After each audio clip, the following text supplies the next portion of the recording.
السلام عليكم ورحمة الله وبركاته.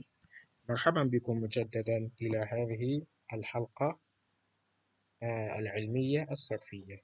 So you are all welcome again into this new episode. It is another class in our Sorf classes. So this is what we'll be looking into. We'll be looking into the fifth classification of the verb. التقسيم الخامس للفعل. So this classification, what does it entail and connote?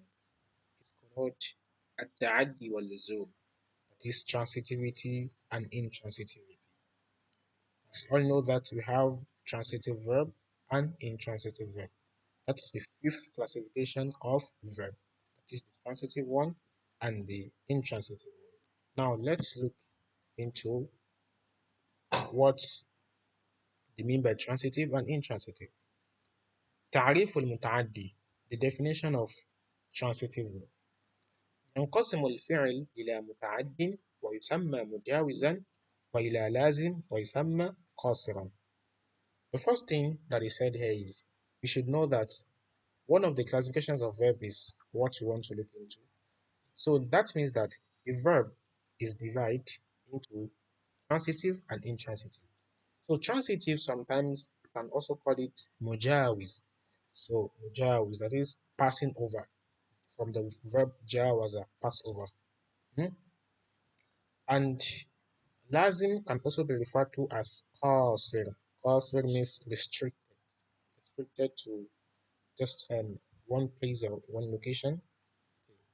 So in case you are asked, that is, what are other names for muta'addi and lazim? So they are mujawiz and qasir.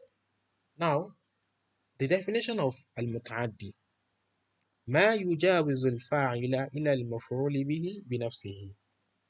Al-muta'addi, that is a transitive verb, it, in its general sense, it means that verb that passes from the subject, that is the doer of an action, to the object, that is the recipient or the receiver of the action, by itself.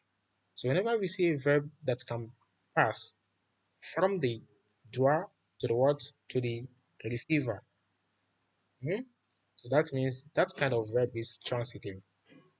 Like the verb Hafidha Muhammadun Darsa. Muhammad memorized the lesson. So the verb memorize, it passes through Muhammad, that is the subject, then to the receiver, that is the lesson. Okay, so that is transitive.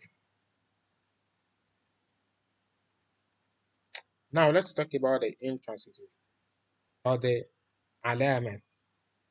Alama of transitive: أن تتصل به عاء إلى غير المصدر.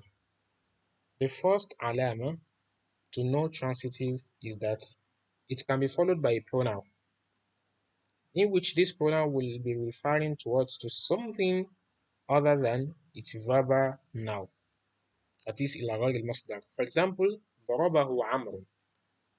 If you see any kind of verb like this that can be referred back towards to the doer of the action, so definitely the verb is what is um, متعدي, that is transitive.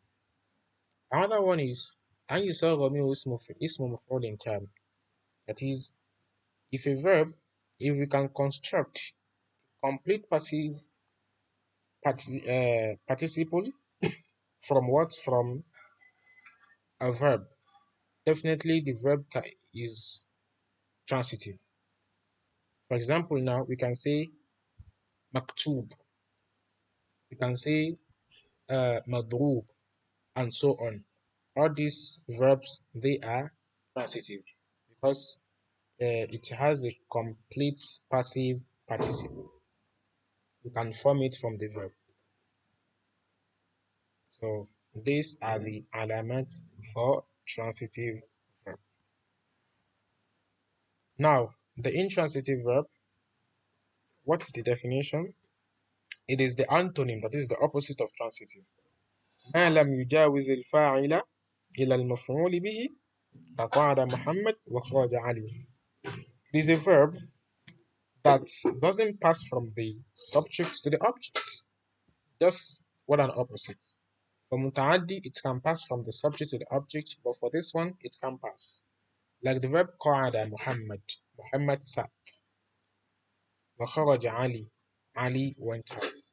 These two verbs brought here or cited here, they are intransitive because they can't pass from the subject to the object or to the receiver. Even if we want to do so, we must add preposition. So that means if there is no any direct passing from the dua to the receiver, so it makes it a word, e, or an intransitive. Assalamu alaikum wa rahmatullahi wa barakatuh.